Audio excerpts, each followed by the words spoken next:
안녕하세요. 이번에 경기 지역 합격한 수강생입니다.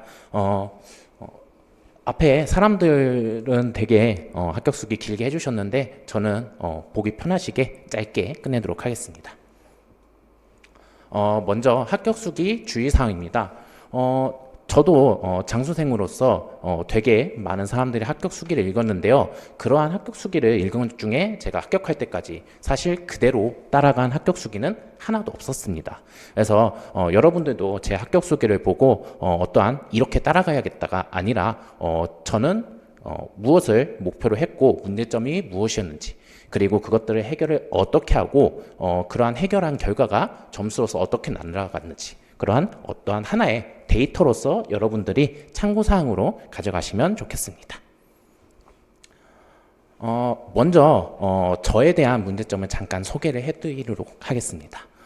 저 같은 경우에는 아무래도 처음에 떨어졌겠죠. 네, 떨어진 다음에 군대도 갔다 오고 그 다음에 기간제로도 근무를 했었습니다. 당연히 그러한 오랜 기간 동안 놓다 보니까 다양한 문제점이 가지고 되었고 특히 전공 과목에서 많은 부분을 잃어버리게 되었습니다.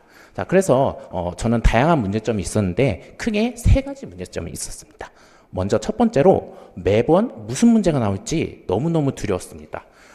당연히 여러분들도 문제가 기출문제만 나오는 게 아니잖아요. 항상 새로운 문제, 새로운 유형이 나오고 그 새로운 문제, 새로운 유형이 나면 뭐지 당황하고 시간을 끌게 되고 대부분 틀리게 되고 그러한 문제들로 인해서 어떻게 돼요? 다른 문제, 충분히 풀 수 있는 문제도 못 푸는 경우가 생깁니다. 그래서 그러한 것들이 장수생 여러 번 시험을 쳤으나 그러한 문제점을 계속 끌어안고 있었습니다. 또 추가적으로 두 번째로는 기출문제에 대한 정확한 답과 풀이가 없다는 겁니다. 사실 이거는 임용 시험의 문제점이기도 한데 정확히 주어진 거는 기출문제 딱 하나만 주어지죠. 답이 뭔지도 모르고 풀이 혹은 채점 기준 같은 경우에도 더더욱 모르게 됩니다. 따라서 그러한 이제까지 기출문제 푸는 데 대한 정확한 해법에 대한 어떠한 참고할 데가 없다는 게 문제점이었습니다. 마지막으로 세 번째로 후반기 슬럼프가 있습니다. 후반기 슬럼프란 게 뭐냐면 공부를 지금 초수생이신 분들은 조금 해당이 안 되실 수도 있는데 좀 재수생 혹은 그 이상의 경우에는 어떤 문제점이 발생하냐면 일단 초반에 공부를 합니다. 공부를 시작을 하고 당연히 기출문제부터 풀겠죠. 기출문제를 풀고 어느 정도 됐다 싶으면 어떻게 돼요? 전공책 넘어갔다가 또 기출문제 또 모르는 거 있으면 왔다가 갔다가 하다 보면은 여름 넘어가면서 가을에서 겨울쯤 이제 찬바람 날 시기에 이제 한 번씩 다 본 이후에는 무엇을 해야 될지 방황하는 시기가 생기게 됩니다. 그래서 사실 임용 1년이라고 하면은 사실 짧고 3월부터 11월 기간 중에 후반기가 제일 중요하다 생각하는데 그 중요한 시기에 공부 효율도 안 나오고 공부도 제대로 안 되는 그러한 문제점이 있어서 이러한 세 가지 문제를 해결하려고 노력을 했습니다. 그래서 그러한 문제를 해결하는데 당연히 떨어진 사람이나 아니면 점수 안 좋은 사람은 참고를 할 필요가 없겠죠. 화면이 잘 나오는지 모르겠는데 1차 점수를 보시면은 78.67이 나왔는데 이 점수가 올해 조금 잘 본 편이긴 속합니다. 1차 커플로 14.34가 나왔거든요. 요게 보시면 알겠지만 제가 2차를 되게 못 봤어요. 2차를 되게 못 봤는데도 당연히 여유 있게 합격을 했고요. 다른 지역에 가서도 이 커플 점수면은 무난하게 합격을 할 점수라고 생각합니다. 나중에 여러분들 2차 준비하실 텐데 2차 준비에 상당히 머리가 아프거든요.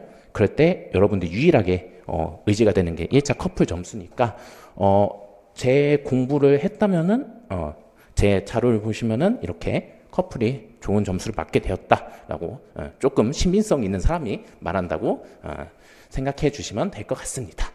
자, 그래서 저는 구체적으로 공부를 어떻게 했느냐 시험 전략에 대해서 크게 네 가지로만 짧게 말하려고 합니다.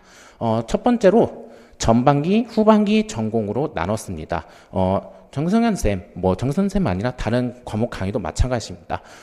전공 공부 같은 경우에는 그게 전반부와 후반부로 납니다. 전반부는 기본 개념, 이론, 기출문제 등을 풀이하는 그러한 앞부분 내용이 되고요. 두 번째, 후반기 부분은 어떻게 돼요?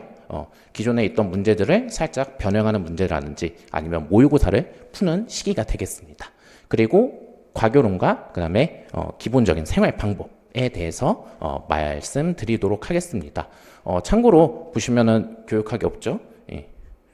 잠깐 앞으로 넘어가면 이번에 교육학이 조금 특이해서 사실 저도 할 말이 없고요. 그 다음에 제가 교육학을 잘하는 편이 아니라서 여러분들이 어떻게 공부를 하시든 저보다는 교육학 잘할 것 같아서 그 부분은 빼고 설명하는 점 양해 부탁드립니다. 자, 그래서 전반기 전공에 제가 세 가지로 기본적으로 가져가야 될 거를 나열을 해드렸습니다. 첫 번째로 개념 이해입니다. 뭐 개념 이해 당연히 중요한 거 아니냐라고 얘기를 할 수 있는데 여러분들이 많이 가지고 가시고 문제점이 뭐냐? 바로 공식보다 공식에 너무 매몰되어서 그 공식만 적용하는데 급급해서 문제를 못 푸는 경우가 생긴다는 것입니다. 자, 그래서 저는 공부를 어떻게 했냐? 공식보다 현상을 이해하려고, 상황을 이해하려고 이렇게 중시를 했습니다. 구체적으로 얘기를 하자면은 여러분들 같은 경우에 전공책이나 그런 것들 볼 때 공식을 외우고 그 공식에 적용되는 문제들을 확인을 했을 겁니다.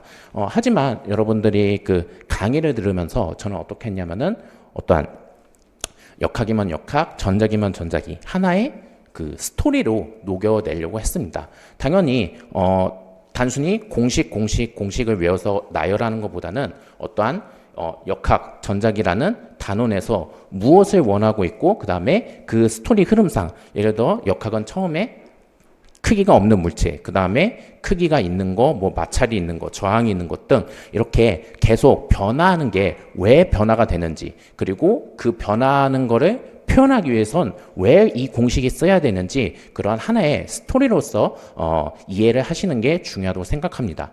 그리고 첨언을 하자면은 정승현 쌤 이번에도 강의 교재를 출간을 하실 텐데 교재에서 어떻게 느낌을 가져가시면 좋냐면요. 그 여러분들이 개념을 하나를 배웠을 때 그 개념에 연관된 문제를 세트로 해주시기 바랍니다.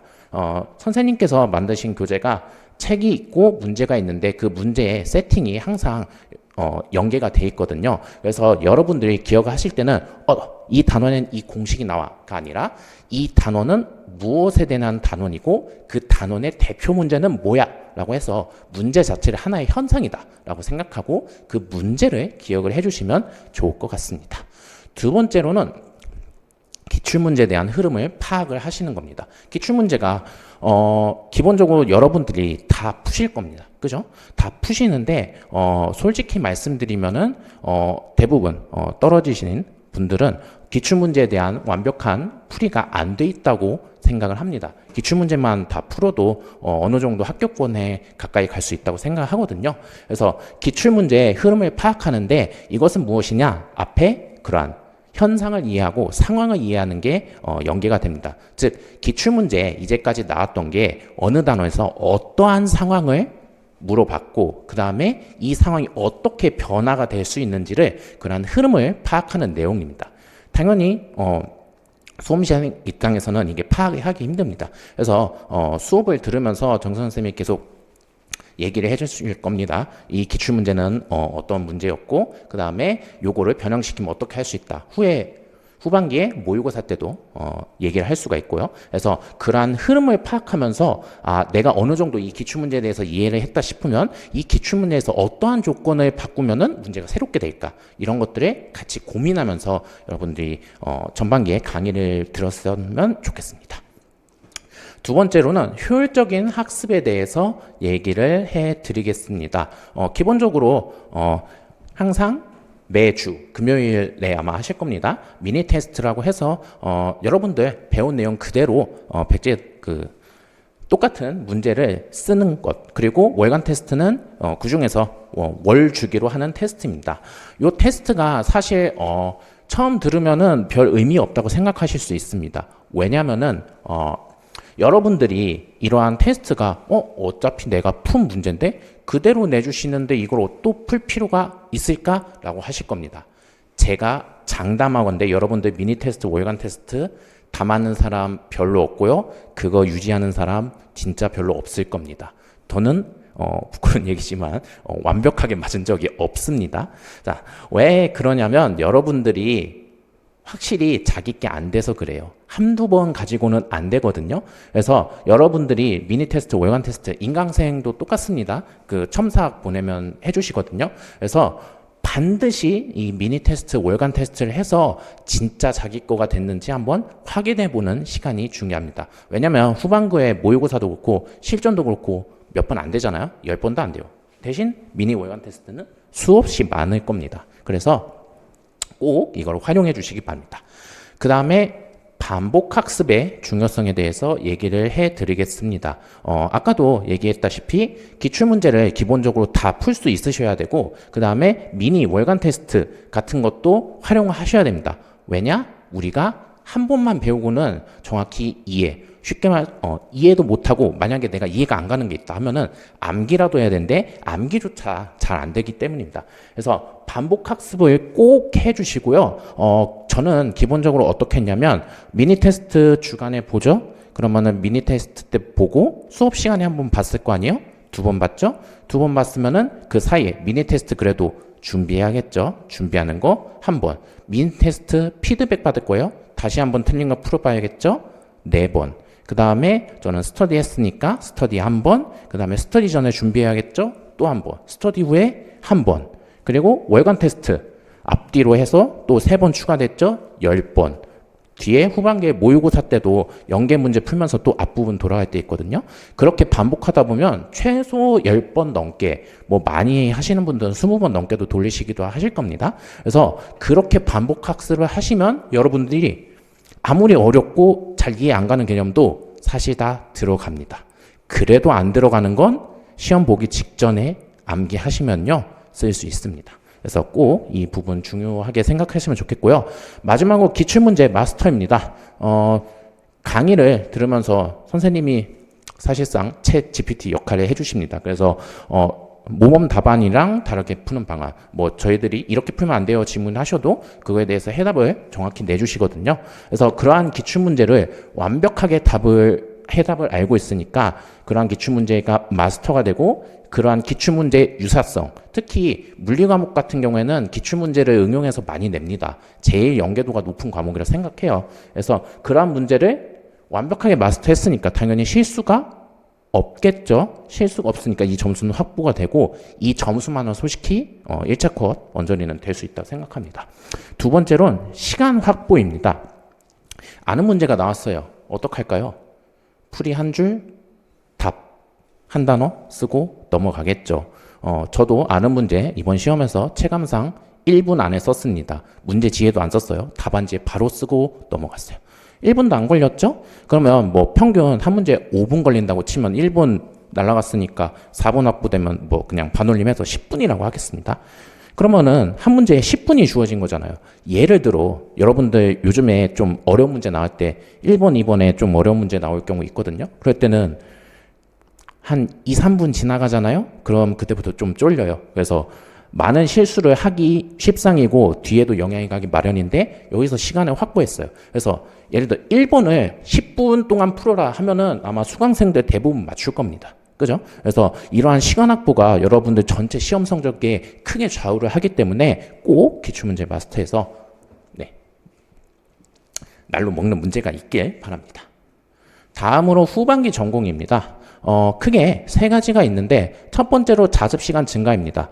뭐 사람에 따라서는 자습 시간이 부족하다고 생각하는데 저는 기본적으로 강의가 모의고사 하루만 있으니까 나머지 시간이 여유롭다고 생각해서 자습 시간이 증가했다고 생각을 합니다.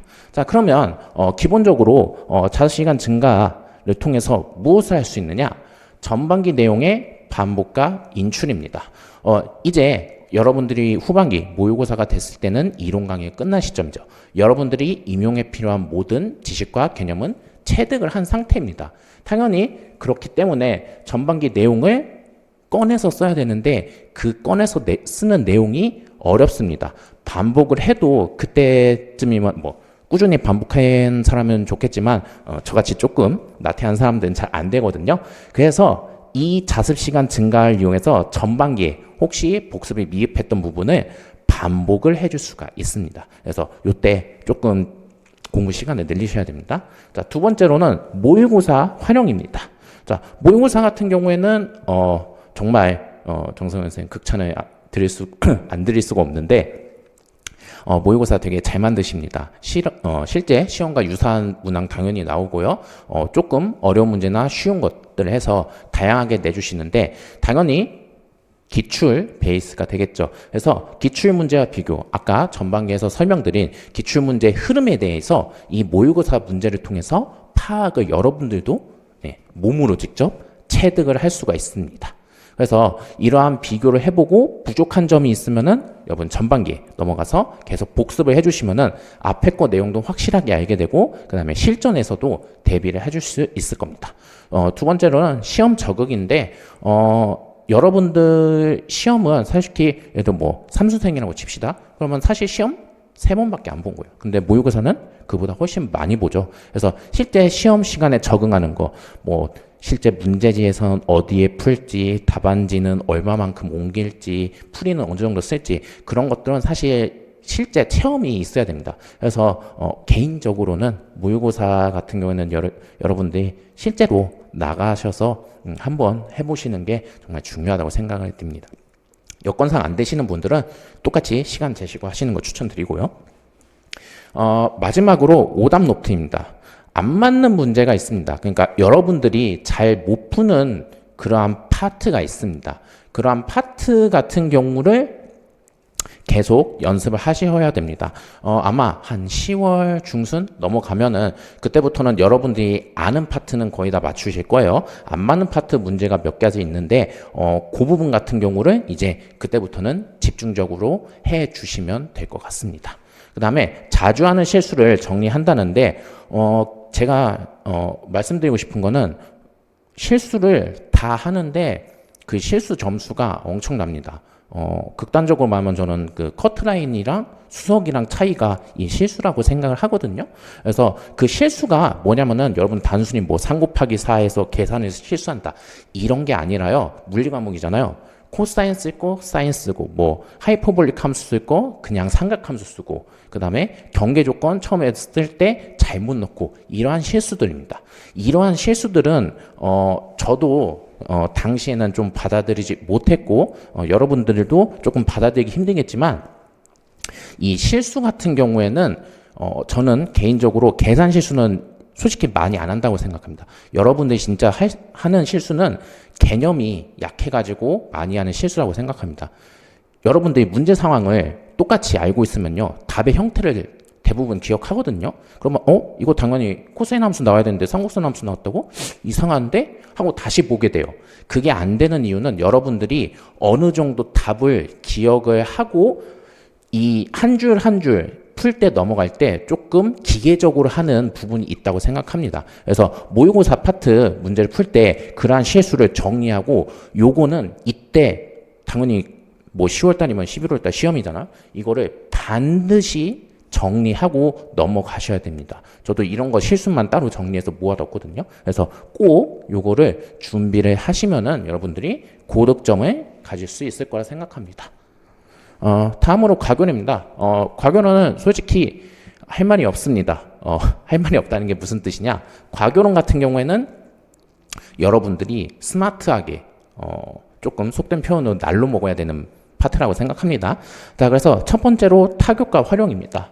과교론 문제가 많다면 많고 적다면 적은데 이게 과교론은 특히 시험 시기에 따라서 조금 옛날 문제들은 핀트가 많이 안 맞거든요. 좀 먹을 게 없어요. 그래서 타격과 활용해서 그 기출 문제들을 조금 양을 늘리셔야 됩니다. 왜냐하면 물리 기출들은 다 푸시거든요. 그래서 다른 과목들 보시면은 자주 나오고 안 나오고 하는 과목들이 과목마다 달라요. 물리 같은 경우는 5개념 위주잖아요. 다른 과목 같은 경우에는 뭐 지구 같은 경우에는 뭐 현장 체험 같은 것도 나오고 그래요. 그래서 타격과 활용해서 최대한 기출 문제를 많이 풀어보는 거 중요합니다. 많이 안 걸리거든요. 그래서 그런 것들 다양한 유형, 새로운 유형 나오면은 헷갈릴 수 있으니까 그런 것들 적응하는 데 필요하고요. 두 번째는 모범 반환 세팅입니다.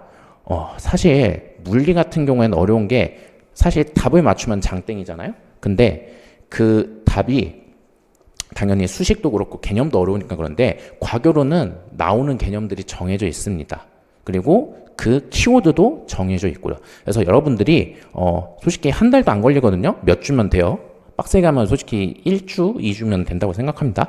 키워드를 외우시고요. 그 키워드에 대한 모범 답안 한 줄로 정리되는 거 있잖아요.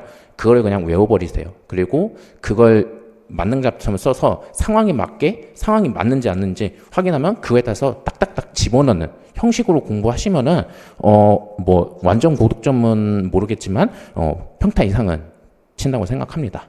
세 번째로는 단순 내용 암기인데 대표적인 게 뭐냐? 그 학습 모형 있죠. 학습 모형 단계랑 그다음에 여러분 성취 기준이랑 그 핵심 개념들 있잖아요. 그런 것들은 어쩔 수 없어요. 암기해야 되는데 저도 진짜 암기 못 하는데 하다 보면 외워집니다. 그거 다 합쳐봤자 몇 페이지 안 되거든요. 한 5, 6페이지 될 겁니다. 많이 쓴다고 해서.